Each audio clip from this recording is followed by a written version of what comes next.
Hi, I'm Shelley Maurer, And I'm Cher Emmerich. Welcome to Life Lessons from Pickleball. where we engage with pickleball players from around the world about life on and off the court. Thanks for joining us. Welcome, everyone, to Life Lessons from Pickleball. As those of you who are watching on YouTube may notice, Shelley has an interesting thing around her neck. Tell us about that, Shell. Yeah, this is a neck brace, but I did not get this playing pickleball. This was from a hiking injury incident I had in Switzerland, but all's going well, and I'll have it off soon and be back on the court. Yay! And we're Yay! so glad you're alive to tell the story. And we are glad to have alive and well with us Bob Gress. Bob, we're really delighted that you're our guest today. You've always been a man of action. Your life has been filled with physical work and sports. From building cabinets in the aircraft industry to managing production at a toaster factory, you spent your entire career on your feet, using your hands to create, fix, and lead. And then in 2015, Parkinson's arrived and rewrote your script. My dad had Parkinson's, so your story is near and dear to my heart. So let's dive right in to when did you first notice that something was amiss? Well, let's kind of go back a little bit to just before 2006, Oh, where I was working in the aircraft industry. And being a cabinet builder, you're always using saws and you're always using routers and building jigs. And I was in charge of building tables. And so my work began to wane just a little bit. And so I went to my boss and I told him, I said, I'm just not quite feeling right. So we talked it over and everything. And he agreed that my work had waned quite a bit. And so we come to the conclusion that probably would be a good time for me to retire or take disability at that time. So I did. And it went right through as only I believe that God made happen. And in 2007, I did get full disability, but I was having tremors and my neck was going bad. At 6'6" and playing sports all my life, as I have put my body through a lot. All right. And building airplanes at 6'6", prior to building the cabinets and then installing them in airplanes, I was always crawling around in airplanes, especially corporate airplanes. And it just, it paid a good toll on my body, as you mentioned. All Yeah. right. And so finally, about 2015, it really reared its head strong. I had just gotten married to my lovely wife in 2007, and I was a deacon at our church and spent good time as in the deaconship as far as being a servant for the Lord. Having to meet people and all that just kind of, it all reared its head. My mother passed away. And then in 2015, that is when that actually reared its head hard and took me down pretty hard, pretty fast too. So in 2006, is that when you were diagnosed with Parkinson's? Or when did you actually figure out that's what's causing the issues? When I took disability in 2006, I was having the tremors then. Did you know it was Parkinson's? I did not. They just Okay. wanted to call them essential tremors. Okay. Okay. And so I went a good period between 2006 and 2015 feeling very bad. All right. And wondering, what's going on. I went through like 2 or 3 different neurologists. Finally, I did get one that said, Bob, let's do some different testing on you. One was a neuropathy test. Yeah. And then upon that neuropathy test, where I was having neuropathy all through my body, including my arms and my legs and through my face, I was beginning to get a droop. I don't know if your family member had that droop, but I had a droop on one side, and he said, these things are not normal. And that neuropathy test confirmed that he needed to do some further studies and then put me on a medicine. And that was when I started in 2015 going to Parkinson therapy and taking carbidopa, levodopa, and the things that you hear that the Parkinson's patients do take. But I was actually, ladies, I had one hand that was turned back and I was dragging my right leg. And they knew right then because of that. Of course, my gait was bad. Mm-hmm. And that was when, things were pretty evident that I was coming down with Parkinson's, and I immediately went into Parkinson therapy and speech therapy and that kind of things. My voice got very low. I barely could speak. Scared my wife half to death, as you imagine. Yeah. So I'll kind of stop there and let you have any questions, because that's kind of the beginning of it. Yes. How were you feeling emotionally at that time? Yeah, I was a wreck, to be honest with you. And my wife, she was very concerned. I was doing very little eating. At 6'6", I weigh 210 now. Oh. When we met in 2007, I weighed 220, but I got clear down to 170 pounds. Oh my. And so, yeah, Parkinson's was doing a number on everything. My psyche, everything about me was going downhill. My cognitive ability was very bad. I didn't really want to talk a whole lot. And if you ever spoke to my wife, she knew me as somebody that was shy when we met, but yet could carry on a good conversation. We've known one another for almost 47 years. Oh my goodness. Wow. Oh, Yeah, fun. we worked together. I was her supervisor at Toastmaster, another company where we built toasters together, and she worked on the line and pestered me to death, kept my face all red.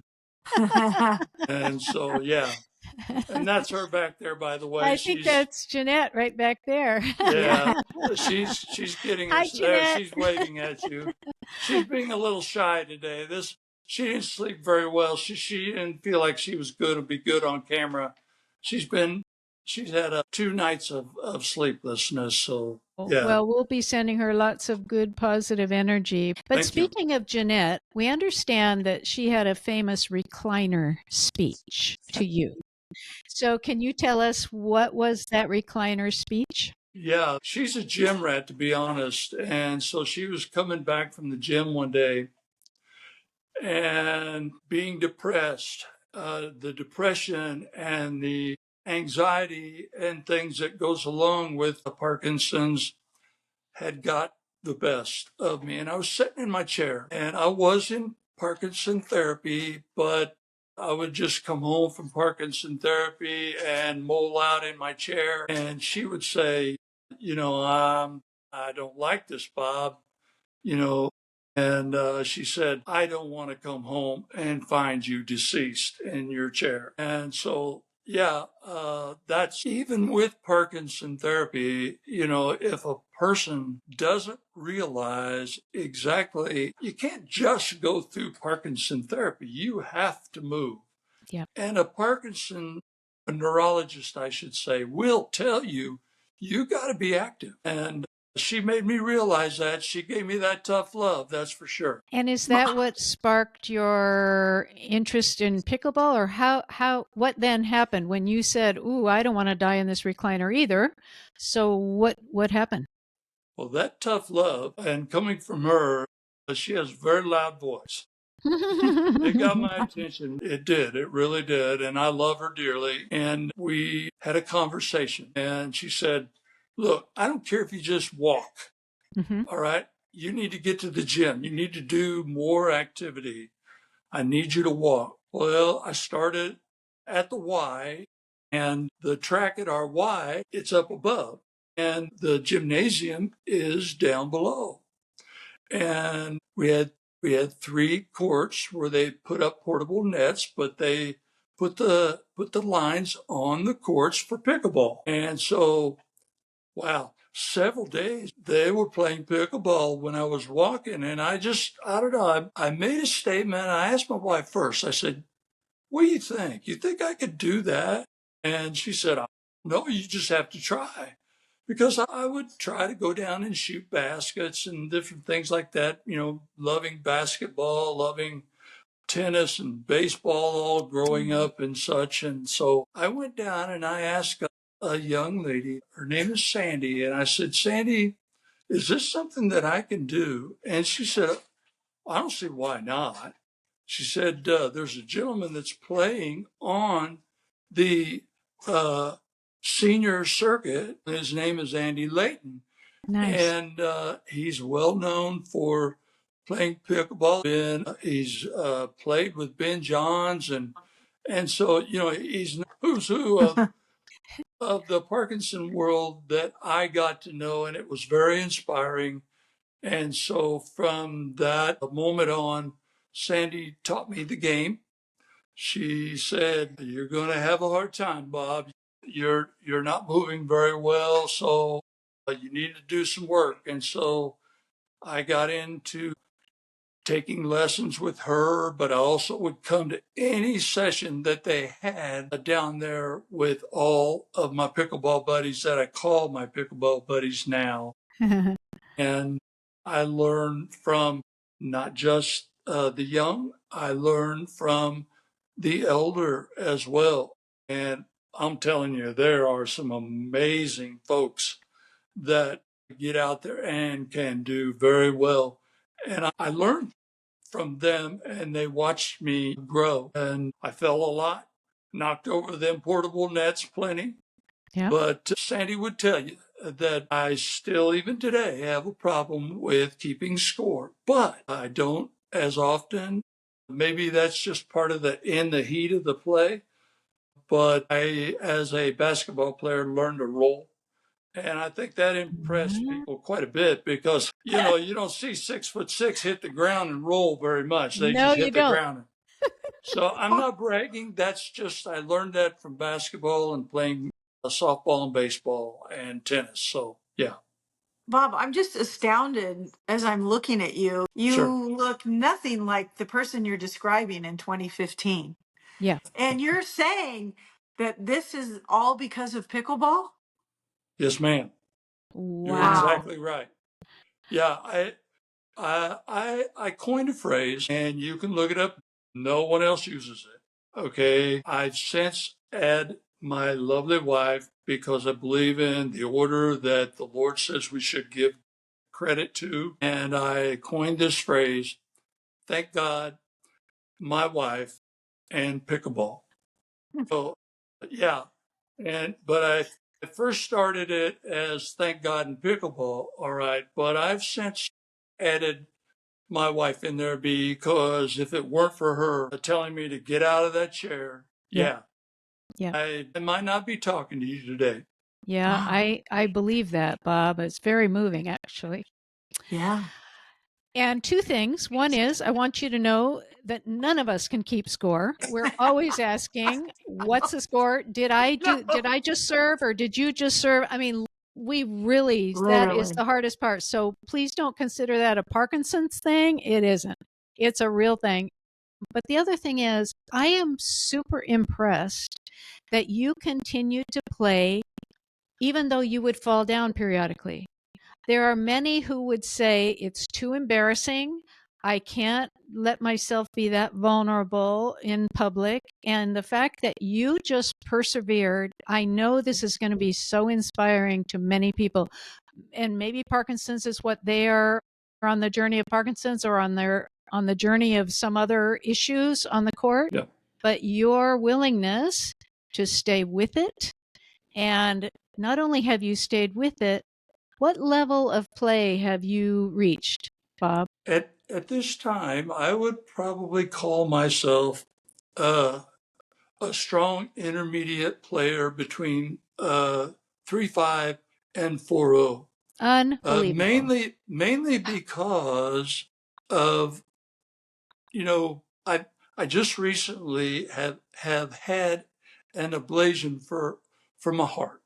So say Okay. what that And is. What's that mean? okay, I had AFib. And so an ablation, it's a burning procedure that they go in to a certain part of your heart and they burn where the signal that comes from your brain goes to your heart and makes your heart skip irregular or makes it skip really, really fast or beat really, really fast. I had that ablation done back in April of this year of 2025. Praise the Lord. I'm back on the court. So I'm still just in awe Yes. that the person that you described that you were in 2006 is playing between a 3.5 and 4 level, because that's not easy. And I would want to be one of the other 3 people on the court that was encouraging you and helping you. I want to do that for people, or if I'm in that Absolutely. situation. So can you share with us so we can all be good partners to people that maybe have Parkinson's, or like we talked, just any reason? Because we never know why people are there on the court, right? And how we can help Certainly. them. What did people do that really stuck out to you, that made you feel comfortable, that encouraged you, that helped you move forward? Well, I've played with some players that have had rods put in because of pickleball. I've had people that have had fusions in their neck. I've had 2 of them, also one in my back. Not with rods, but I have a plate in my neck. So I understand about someone that's out there playing with injury that wants to move. And so if I was to encourage somebody, say with Parkinson's, okay, first of Mm-hmm. all, they must put in the work. If you don't put in the work, you're going to injure yourself. Yeah. And whether it be taking lessons, whether it be training, whether it be really, really good therapy, things like that, put in the work first, because if you don't, I guarantee you'll get hurt. Right. And I've managed, now don't misunderstand me, I go home very stiff, very sore, and I'll spend maybe the better part of 2 or 3 days trying to get over that. And if I didn't do my footwork, if I didn't go and stretch, if I didn't even do that in my house, then I get very stiff. So put in the work. That's probably the biggest inspirational thing I think that I could tell anyone that has a cognitive issue. Everybody understands that a cognitive issue is something that it keeps you from doing things at your best level. Like Mm. we're not going to be at our best level like we was when we was 20 or 30, Right. but I've heard of people getting Parkinson's when they're 40 years old. Yeah. So something that is a saying that I like to use, and it might be out there. I'm not positive, but I always say sickness knows no respecter of age. Yeah. Very true. Okay. And that's not a coined phrase by me. I've heard that before said. All right. But it's something I adhere to, because who wants to get hurt and not be able to enjoy something with Mhm. your wife, your kids, your buddies on the pickleball court? Yeah. My wife and I, we go every Friday night and we have date night. That's Uh, our thing. All right. So at 67, I have to say I'm 67 years young. All right. I mean, and hopefully someday, if someone either sees this video or they hear this on a podcast, they'll say, you know what? Maybe I need to go get me a gym membership, there you or go. maybe I need to just go walk in the good sunlight and listen to the birds and what have you, and look at all the flowers around town or what have you. Next thing you know, they probably walked 2 or 3 miles and didn't think they could do it. I guarantee you they didn't think that when they were sitting in the chair, because I didn't. And now they have Jeanette's voice to remind them, And get out of she's, the recliner. yeah, I don't want to find you there. That's for sure. Did you need any accommodations made for you by the clubs or by your partners, pickleball partners? There's an elevator in our Y, all right, at first. I did use that. Uh-huh. But I found that the stairs was good therapy for me. And then I'll do some walking around the track and what have you. And then when you actually were playing on the court, there weren't any accommodations made. You just played regular? Sandy advised me, look, Bob, you're not going to be good at first, and I need to teach you. And so the accommodations, ladies, was this. She said, Bob, you need to play down. They're very nice, and they know how to play nice. And they did. And that's why they became my buddies. That's why they became and still are great friends. So they wanted to teach me, which they did, and they wanted me to feel comfortable on the court. And also, I had that little bit of issue with remembering the score. All right. I'm a whole lot better at it now. As you said, everybody forgets a score, especially when you're in a heated hand battle across the net, right? Yes. So, yes. With that said, here's what I asked my partner to do. I said, is it okay if I ask you what the score is? Perfect. And they said, certainly. Perfect. Anytime. And I'll be glad to help you. And I was always thankful, I've always been thankful that I've had them kind of people that I can play with.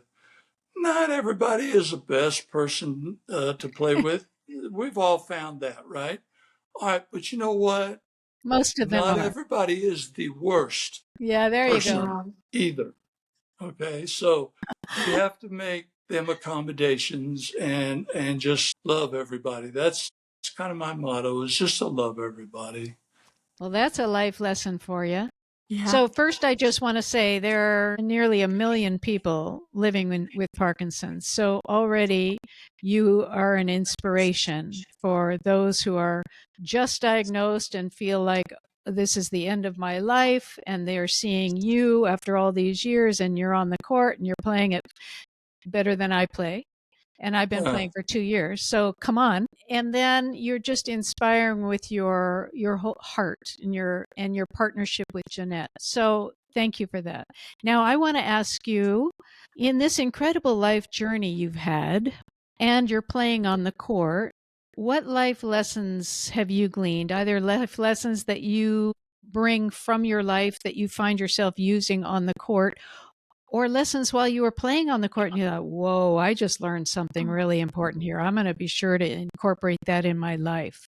Can you share a life lesson or two that you've learned? Certainly. I think the biggest thing, ladies, that I took away from this was it helped me be a better servant for God. All right. And loving Jesus as I do, why, when you're a servant for the people, you're not a grumpy person, if I might say, because I am scripturally based out of the Holy Bible. The Lord tells me I need to be a cheerful greeter. So being a cheerful greeter not only done that for me in the church, but it also done that for me on the court. Oh, When you're greeted from people on the court and they're like, wow, Bob, glad to see you today. Hey, I'm happy that you're here. That just, man, there is nothing more inspiring than that. That's the greatest thing from the human nature that we have, that we can inspire other folks because of a good example. And there they did. They showed me a great example, and I've tried to carry that forward. I love to show kids how to play. And sometimes they just want to get out there and hit the ball back and forth, and even without a net, but look, I'm just glad that they're down there doing it, yes. and then they eventually figure out, look, I need to learn how to hit this thing over the net, and then they do that. And then they begin to learn what it is to stand behind the baseline and hit the ball over to the other side of the angle on the court. And you see that in their faces, and so they're they're life lessons that you learn. Okay, Bob, be kind and be nice. And so Sandy the other day came and I know she's going to hear this, but Sandy hollered down on the while we were playing the other day, and she says, one of the other gentlemen, she said, y'all be nice because I'm sending some ladies down there to play with you. She said, I know Bob will be nice, but you be nice too. But we had a big laugh about that. Okay, it was just a big laugh, and it was funny. But that's true. You got to be nice because that's what it's all about. That is so sweet. And be a cheerful greeter. I love that. I love that. So how can people find you, Bob? Google Bob Gress Pickleball. You're probably going to get plenty of information. I have a LinkedIn account where I talk to a gentleman quite frequently overseas in Chile. And you can find me on Facebook. Bob Gress Pickleball pretty much gets any kind of information, either Google or even Facebook. Great. Fantastic. And I know caregivers of those with Parkinson's or partners with those with Parkinson's have gotten a lot out of what you've just shared too, because it's definitely a partnership when one has a struggle and the other one is supporting. Both are putting in a lot, and bless you. Thank you. Thank you. Thank you. Thank you. So lovely to have you. Thank you. Thank you. Thank you. I appreciate it so much for you ladies giving me time. I appreciate that you felt that I was someone worthy at all, even to, take up your time. But to anyone out there, inspiration is something that has been dear and deeply on my heart. The middle part of the United States doesn't have as much of pickleball in it. All right. We have a lot on the East and West Coast. In the Carolinas, in Florida, up in New York. And we also have a lot out on the West Coast, all up and down in Oregon, clear all the way down through California. So, I want to reach out and say, let's get something going in the Midwest. Missouri has a lot of Parkinson's in it. A lot. That is a wonderful message, Bob. We will put that out to the universe, put it out to the broadcasters, and let's get pickleball into the middle of our country because it is an amazing game. And you're an amazing guy. Thank you. Thank you so much, Bob. Thank you. Thank you. We have a lot of pickleball. We just don't have the understanding of Parkinson's and pickleball. Parkinson's and pickleball. Wow. Yes. Such a font of information for us. Thank you. And thank you all. Oh my gosh. Thank you for tuning in, and share this episode with anyone you know who has Parkinson's, knows someone who has Parkinson's, fears they might have Parkinson's, because this is the inspiration that everyone is going to need. Bob is amazing, and we're so lucky to have had him. Thank you all, and we look forward to a new conversation next week. Bye-bye. Bye-bye. If you love our podcast, we'd be so grateful if you'd take a few seconds to follow or subscribe to Life Lessons from Pickleball. This ensures you'll never miss an episode and helps us continue these wonderful conversations. On Apple Podcasts, Spotify, or wherever you listen, go to the show page and tap the follow button in the top right corner. And on YouTube, click the subscribe button under any of the episodes. Thanks so much. Hope to see you on the court.